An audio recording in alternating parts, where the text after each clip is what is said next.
Новые очки с плюсами. Ваша светлость, убежденный в том, что за претензиями всех тех, кто называет себя мастерами в искусстве изобретать орудия войны, на самом деле не скрывается ничего полезного или нового, я спешу без ущерба для кого-либо еще раскрыть свои секреты вашей светлости и, если вам будет угодно, воплотить их в жизнь. Я могу строить очень легкие и прочные мосты, которые можно переносить с одного места на другое, и с их помощью вы можете преследовать врага или в любой момент скрыться от него. Я знаю, как, когда город осажден, откачать воду из траншей и построить бесконечное множество крытых путей, лестниц и других приспособлений для таких случаев. Если высота стен или выгодное расположение крепости не позволяют приблизиться к ней при осаде с пушками, у меня есть способы разрушить любую крепость, даже если она стоит на скале. Я также знаю, как изготовить своего рода бомбарду, очень легкую и удобную в транспортировке, которая стреляет горючими веществами, чтобы сеять ужас среди врагов, нанося им урон и ввергая в хаос. У меня есть средства добраться с войском до назначенного места по тайным и извилистым шахтам, проложенным под землей совершенно бесшумно, даже если для этого потребуется пройти под рекой. Я создам бронированные повозки, безопасные и неприступные, оснащенные пушками, которые проникают беспрепятственно в гущу врагов, а за ними пехота могла бы следовать совершенно невредимой. Короче говоря, в зависимости от обстоятельств, я могу изобретать различные новые орудия как нападения, так и защиты. В мирное же время я способен полностью удовлетворить любые ваши запросы в том, что касается архитектуры и строительства зданий, как общественных, так и частных, и в устройстве водопроводов меня не превзошел никто. Кроме того, я умею ваять скульптуры из мрамора, бронзы и глины, а также я могу рисовать все, что угодно, не хуже любого другого художника. А если любая из вышеупомянутых вещей покажется вам невыполнимой или невозможной, я предлагаю вашей светлости испытать меня в ваших охотничьих угодьях или в любом другом месте, где будет угодно вашему высочеству, которому я отныне со всевозможным смирением предлагаю свои скромные услуги. Леонардо да Винчи, Лодовико Сфорца в Милан. Написано осенью 1482 года во Флоренции. Велосипед. Велосипед еще забыл.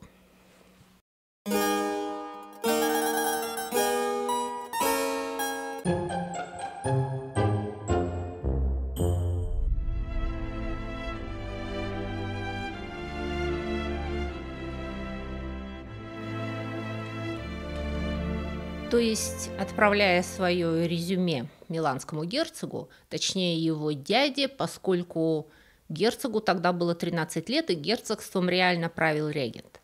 30-летний Леонардо да Винчи позиционировал себя как военного инженера-изобретателя, мастера строить мосты, мортиры и танки, прокладывать подземные ходы и отводить воду из траншей. Ну и чисто между делом он добавляет, что умеет лепить и рисовать не хуже других. Почему так?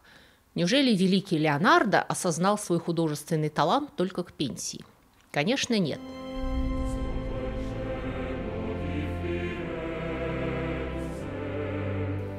Леонардо да Винчи был профессиональным тренированным художником, выпускником знаменитой флорентийской мастерской Андреа Верроккио, из которой вышла целая плеяда выдающихся живописцев и скульпторов.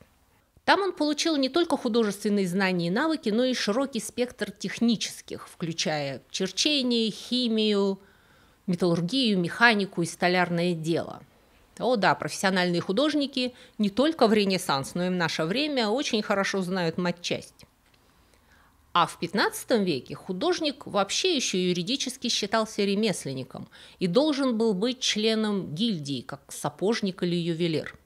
Но в ту эпоху, особенно во Флоренции, начинается подъем статуса художника. Новые мастера заставляют публику понять, что изобразительное искусство – это не только ручной труд, но и интеллектуальная деятельность. Появляется новое поколение творцов, и в этом поколении гений на гении.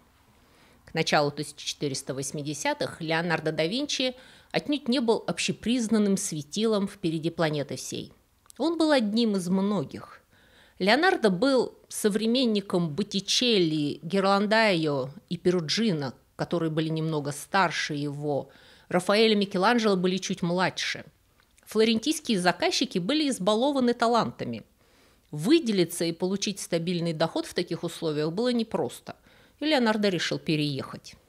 И, будучи человеком несомненного ума и учитывая существующую конъюнктуру, он решил предложить себя миланским правителям не как живописца, а как человека, который поможет им в непрерывных войнах.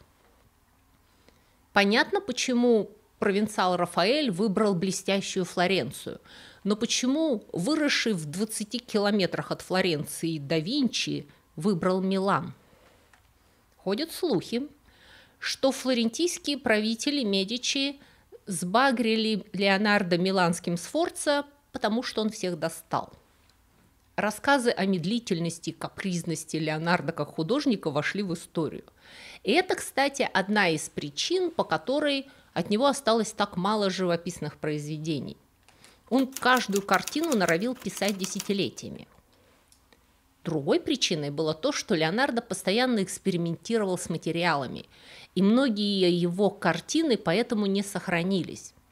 «Тайная вечеря», как известно, начала отколупываться чуть ли не на следующий год, потому что он не мог просто следовать проверенным рецептам, ему нужно было постоянно выдумывать что-то свое. И не все эти эксперименты с материалами были успешными. То есть, возможно, что Леонардо по складу характера был не столько художник, сколько изобретатель. И он нашел город, которому именно изобретатель был нужнее всего. Резюме сработало, и в конце 1482-го, начале 83-го Леонардо отправляется в Милан. Он проживет там целых 17 лет, а потом после перерыва вернется еще на 7. Но ничего из своих военных машин, обещанных герцогу Сфорцо, он так и не построит. Выяснилось, что он действительно умел придумывать и конструировать интересные механизмы для оформления праздников и спектаклей. Сохранились описания его сценографии. Небеса вращались, планеты кружились, актеры летали под потолком, из сцены били фонтаны, бутафорские киты разевали рот и так далее. Но никаких осадных машин, вертолетов и танков. Уже в наше время было доказано, что немалая часть чертежей, заслуживших Леонардо славу гения, опередившего свое время, технически неосуществима. Это просто фантазии. Миланский период станет для него временем расцвета как художника. «Тайная вечеря» написана на стене монастыря Санта-Мария-дель-Грации в Милане. Но его любознательность и склонность к экспериментам сделала Леонардо художником, заложившим основы живописи и эстетики нового времени. Благодаря покровительству Лодовико Мавро Сфорца.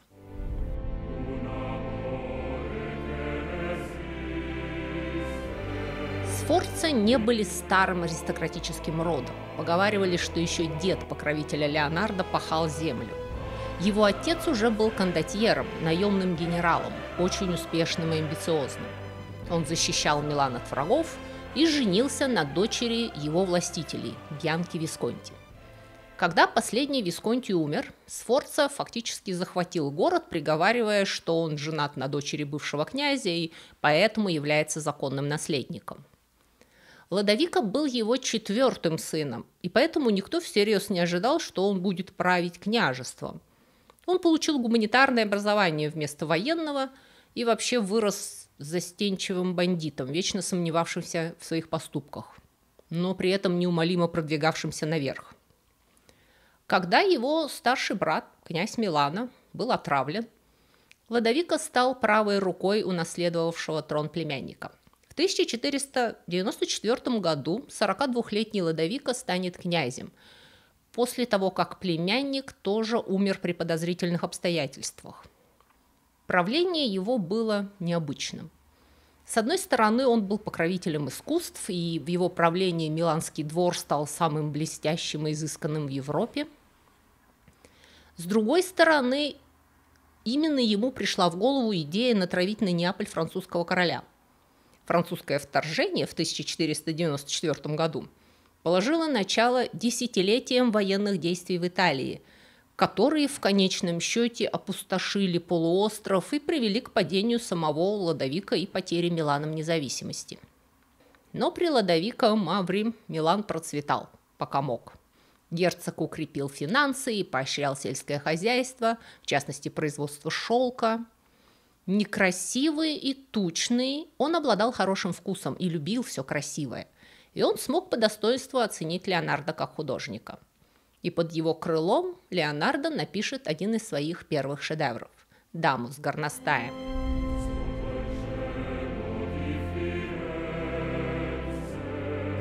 Это небольшой портрет, 54 на 39 сантиметров. Написан на тонкой, меньше 5 миллиметров доске орехового дерева, основе которую предпочитал Леонардо для своих картин. Доска была сначала загрунтована слоем белого гесса. Это фактически смесь клея с мелко растолченным мелом, вроде левкаса для русских икон. Затем шел подмалевок коричневой краской. То есть Леонардо сначала написал портрет в черно-белом, точнее, в коричнево-белом виде, а потом раскрасил. На поверхности также остались едва заметные следы спалвера. Это такой способ переводить рисунок на доску с помощью колючего колесика. Эскиз в полную величину кладется поверх доски, и колесиком-зубчиком обводится контур, а потом этот дырчатый контур жирно прочеркивают углем, и уголь через дырочки в бумаге проникает на доску, и создается как бы калька, копия рисунка. В целом портрет, которому больше 500 лет, находится в очень хорошем состоянии. За все эти годы откололся только небольшой угол сверху слева, который был приклеен назад. Эта починка случилась, вероятно, между 1830 и 1870 годами. И одновременно весь фон закрасили черным и добавили в углу надпись «Ля Бель Ферраньер, Леонардо да Винчи». Прекрасная Ферраньер – это другой портрет кисти Леонардо с другой женщиной. Но до конца XIX века считалось, что это она же, что приводило к постоянной путанице. Предполагается, что эту, с позволения сказать, реставрацию провел Эжен де Лакруа. В те годы не было такой профессии реставратор, и реставрацию поручали просто авторитетным художникам. Это было время романтизма. Публика обожала драму, контрасты, яркие световые пятна и глубокие тени. И леонардовский портрет улучшили контрастным фоном. Провели уже несколько структурных анализов картины, и сейчас доминирует версия, что изначально дама была на серо-голубом фоне. В последнем очень тщательном исследовании 2012 года, ссылка внизу, на фоне не нашли ни пейзажа, ни даже окна, типичных для портретов да Винчи. Вот я магией фотошопа посадила даму с горностаем на предполагаемый оригинальный фон, чтобы вы могли составить приблизительное представление, как это выглядело. Я уверена, что многие из вас сейчас сказали, что Делакруа правильно сделал, и картина стала лучше. Вообще велись и до сих пор ведутся горячие споры относительно того, насколько дама с горностаем была переписана поверх. Известно, что некоторые картины того времени были подвергнуты серьезному переписыванию, и их смогли очистить до первоначального внешнего вида. Но относительно дамы с горностаем на данный момент доминирует мнение, что практически все, что вы видите, за исключением фона, написано лично да Винчи. Легкая ретушь на лице, видимо, присутствует, но по большей части все это кисть Леонардо. Более того, на поверхности в нескольких местах остались его отпечатки пальцев. И вот об этом, не об отпечатках, а о поверхности, надо рассказать отдельно.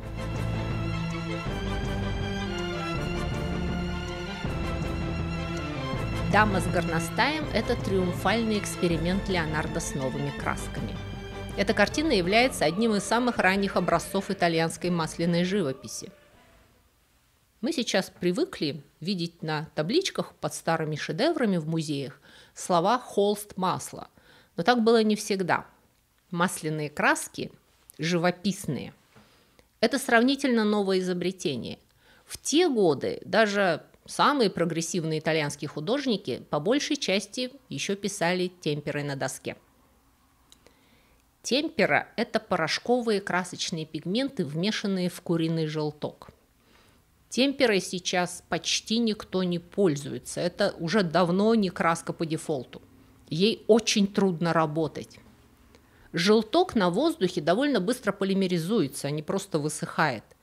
Краска схватывается буквально за минуты, после чего ее не просто нельзя исправить, ее практически нельзя смешать прямо на холсте, что означает возможность создавать светотень или цветные рефлексы при работе темперой очень ограничена. Однажды я нечаянно купила темперные краски. Мне нужно было сделать маленький пустячный проект, и я не хотела ради него ехать в художественный магазин за нормальными красками. Я пошла в канцтовары и купила детский набор. И это оказалась темпера. Я все на свете прокляла, и этот пустячный проект отнял у меня непотребное количество времени, и уродство, которое получилось, я вам не покажу. Нужно, чтобы тебя в 7 лет отдали в подмастерье, и там ежедневно пороли розгами, и тогда, может быть, через 10 лет тренировки ты научишься пользоваться темперой как Боттичелли. Поэтому масляные краски, пришедшие из севера, из Фландрии, произвели революцию в итальянской живописи. Там, на северах, в холодном сыром климате, темпера сохла медленно, и картины начинали подванивать. И художники начали экспериментировать с другими связующими веществами, в частности, с маслом для освещения, льняным маслом. Масло нужно было для начала хорошо очистить, и были разработаны целые алхимические технологии, но зато потом оно создавало краску, которая сохла очень медленно, но засохнув, создавала блестящий прочный слой, придававший красителям глубину и яркость. Сравните портрет темперы и портрет маслом.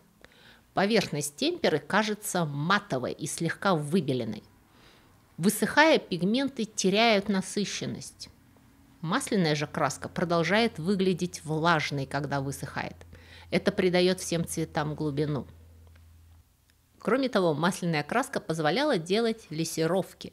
Прозрачные, как глазурь, цветные слои, создающие вуаль цвета поверх основного тона.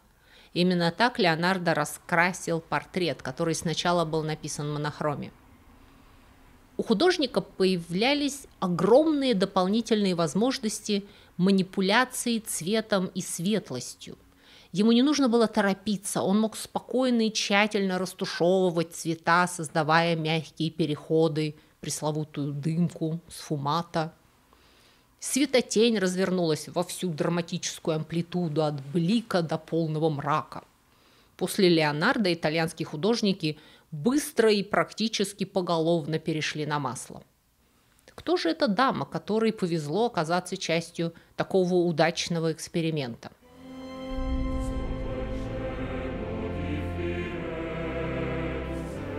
Молодая женщина на картине с достаточной уверенностью идентифицирована как Чичилия Галерани, известная красавица миланского двора, многолетняя фаворитка покровителя Леонардо Лодовико Сфорца. На момент написания картины ей было лет 18, и она была уже беременна от князя. Чичилия родилась в Милане в 1473 году в семье не столько богатой или знатной, сколько амбициозной.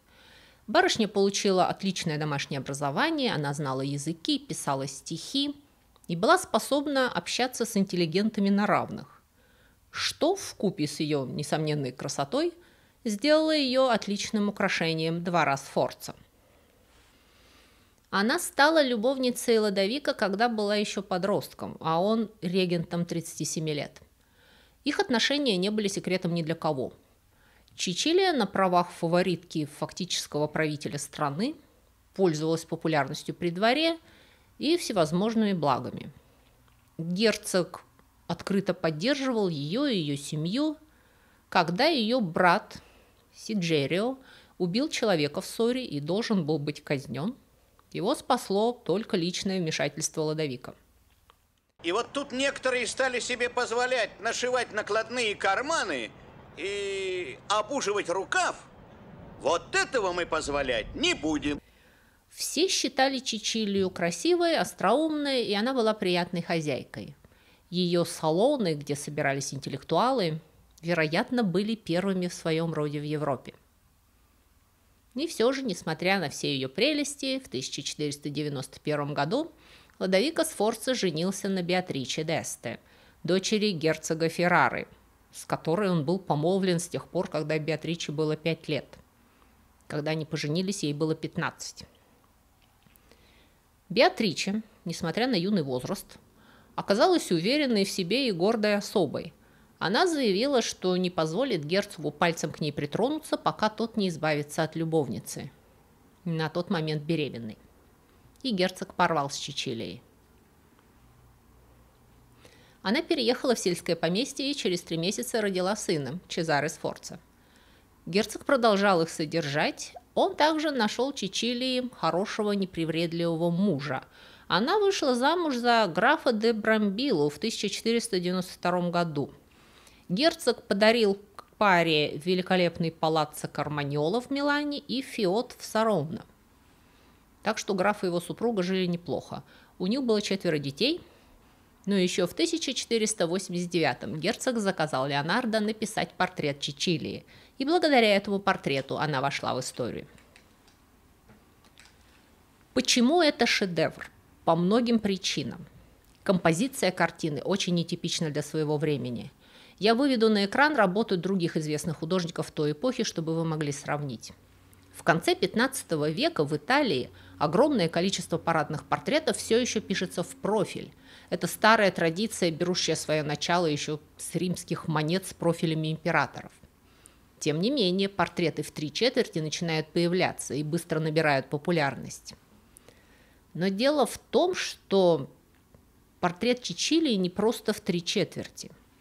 Если вы посмотрите на тогдашние портреты в 3/4, в том числе кисти самого Леонардо, портретируемые сидят, развернувшись всем телом. Поэтому портрет все равно выглядит статичным и формальным. У Чичилии же лицо повернуто налево, в то время как ее корпус повернут направо. Ее фигура скручена винтом. И вот это уже абсолютное новшество. Это делает позу девушки чрезвычайно реалистичной и непосредственной. И она не просто повернулась живо и естественно, она еще и не смотрит на зрителя. Опять же, стандартом было то, что портретируемый смотрит в глаза зрителю. Разумеется, это не касается профильных или почти профильных портретов, но все портреты фронтальные смотрят зрителю в глаза. Взгляни, взгляни в глаза мои суровые, взгляни, быть может, в последний раз. То, что Чичилия смотрит куда-то в сторону, придает изображению исключительный динамизм и повествовательность, как будто на картине что-то происходит, что мы ее застали врасплох. Модель не просто позирует, в ее лице читается характер, ее глаза внимательные, а в тонкой улыбке заметная ирония. Ощущение такое, что кто-то вошел в комнату, из проема двери хлынул свет, и девушка, придерживая зверька на коленях своей исключительно анатомически точно выписанной изящной рукой, обернулась посмотреть, кто там. Портрет похож на случайный фотографический снимок. А теперь перейдем к слону, точнее, к другому животному в комнате. Если я говорю, что эта картина – шедевр живописного реализма, то что это за чудовище держит Чичилия у себя на коленях? Потому что если вы хоть раз видели горностая, живьем или на фото, вы ни за что не согласитесь, что этот монстр размером с небольшого шакала – горностай.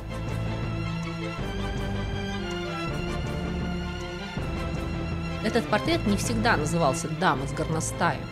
В истории он значился и как «Прекрасная Ферраньер дубль 2», и просто как портрет неизвестный, и как «Дама с хорьком» или «Дама с куницей». Только во второй половине XIX века Джованни Баттиста Кавальказелли и Джозеф Арчер Кроу, первые историки итальянского возрождения, начали называть это произведение «Дама с горностаем».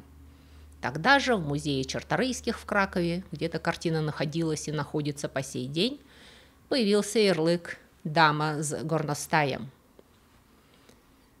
Вы спросите, искусствоведы что, никогда горностая не видели? Может, это все-таки хорек? Возникает, конечно, вопрос, зачем девушка держит в руках хорька? Неужели они тогда содержались как домашние животные? Вообще, существуют ли современные ей другие портреты с ручными животными? Я поискала. Портреты с животными, которые не лошади, были тогда редкие, но существовали. Я нашла несколько дам с собачками и даже одну девочку с попугаем. Если вас интересует, а где же портреты с котиками, котики аж до XIX века не считались домашними любимцами. Они были рабочими животными и ловили по амбарам мышей. Кардинал Ришелье был одним из самых первых кошатников, и он тогда был исключительным эксцентриком в этом смысле. А уж в XV веке позировать для портрета с котом на коленях было все равно, что с козой. И уж точно никто не позировал ни с каким хоть сколько угодно ручным грызуном. Ни хорьков, ни куниц, ни горностаев, ни крыс ренессансные дамы на коленях не держат. Но, откровенно говоря, самый дикий хорек гораздо симпатичнее и пушистее, чем мускулистая зверюга на коленях у Чичилии. Навскидку в нем 5 килограмм. Его морда трагически похожа на зарисовку головы медведя в леонардовских эскизах. Возникает страшное подозрение.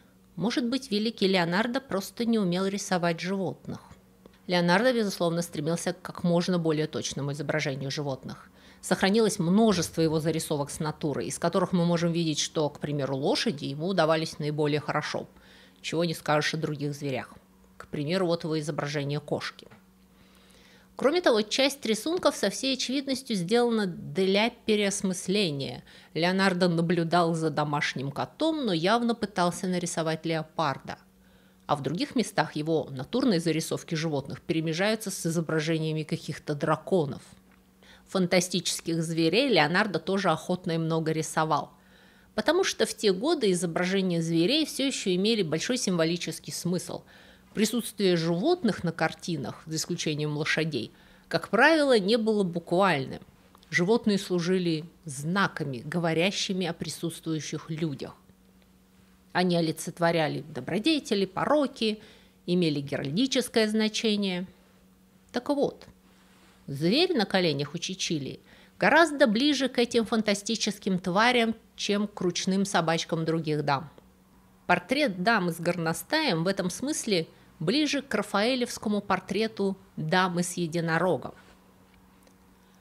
Хочу заметить, что на обоих портретах фантастичность животного только подчеркивается его размером. У рафаэлевской дамы очень маленький единорог, а у Чичилии очень большой горностай. И то, и другое – фантастические животные. Портрет был назван «Дама с горностаем» только после того, как все решили, что на портрете изображена именно Чичилия Галлерани, потому что он не подписан.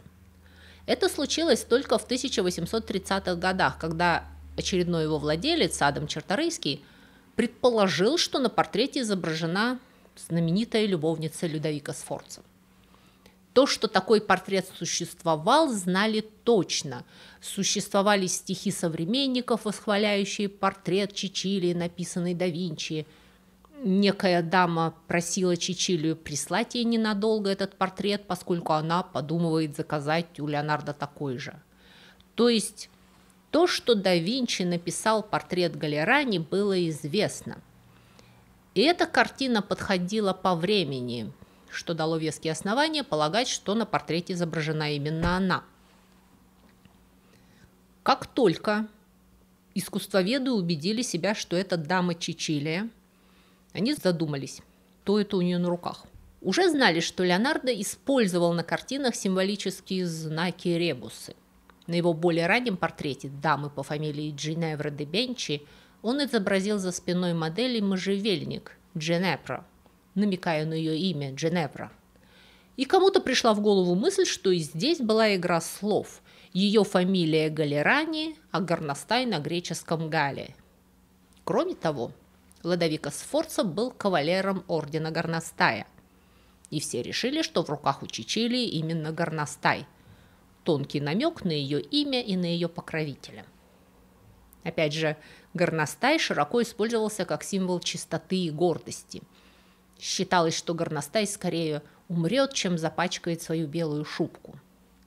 Леонардо сам составил бестиарий, в котором записал: «Горностай скорее погибнет в руках охотников, чем укроется в грязном логове, чтобы не запятнать свою чистоту». Сохранился рисунок Леонардо, изображающий эту душераздирающую сцену. Горностай на нем тоже не красавец, но и не такой бугай, как на портрете. То есть на картине вы видите не портрет реального горностая, а некий мифологический персонаж, пришедший из мира легенды и геральдики. Поэтому он не миленький и пушистый, а мощный и устрашающий. Это присутствие властителя, хозяина и стража девушки. Мы смотрим на него и верим, что если этот горностай захочет, он сможет убедить весь мир, что его любовница чиста, как ангел. Пребывание Леонардо в Милане закончилось в 1499 году, когда город был захвачен французскими войсками, а Лодовико Сфорца был свергнут и взят в плен. Леонардо утратил своего покровителя и вместе с учениками покинул Милан. Некоторое время он находился в Венеции, где снова предлагал свои услуги как инженер, а затем вернулся во Флоренцию, где он напишет «Мону Лизу». А Чичилия до самой смерти в почтенном возрасте хранила свой портрет, созданный молодым гением, на котором она в пору своего максимального расцвета, юная, прекрасная, в бархатном платье по новой испанской моде, шелковой сбернии через плечо, в бусах из черного янтаря, с волосами, заплетенными в длинную косу и прикрытыми прозрачной вуалью с золотой каймой, замерла в потоке яркого света, обернувшись к чему-то неизвестному нам, к миру, пропавшему навсегда. На сегодня у меня все. Не забудьте поставить лайк, подписывайтесь на мой канал, если вы здесь в первый раз, и оставайтесь на рекламу моих других проектов. Остальным спасибо вам за поддержку. Всего доброго и до новых встреч!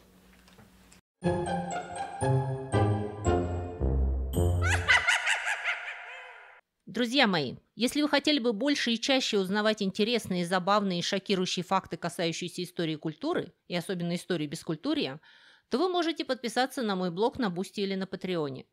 Эти два блога абсолютно одинаковые. Я там пишу одно и то же. Просто Бусти умеет принимать оплату российскими платежными средствами, а Patreon принимает разные международные кредитные карточки. На этих блогах я почти каждый день публикую занимательные рассказы с картинками. Это на первом уровне подписки. На втором же уровне вы также получите доступ к дополнительным коротким видео на темы, которые в YouTube не опубликуешь, и к полным вариантам некоторых еженедельных видео, опять же, с такими подробностями истории бескультурья, которые не подходят для широкой аудитории. Оставляю на ваше решение, смотреть их или не смотреть в компании детей и внуков. Опять же, если вам не нравится вся эта реклама, которую в вашей стране вставляет в мои видео YouTube, то это еще одна причина подписаться на блоги, потому что там я размещаю субботние видео без рекламы и на 15 минут раньше. И последнее, но не по важности, причина подписаться на мой блог – вы тем самым поддерживаете этот канал и даете мне возможность все мое рабочее время посвящать вам. Приходите ко мне на Бусти или на Patreon, у нас там собирается замечательная душевная компания настоящих бескультурников. Ты что тут делаешь? Чай пью? А на сегодня у меня все. Всего вам доброго и до скорых встреч.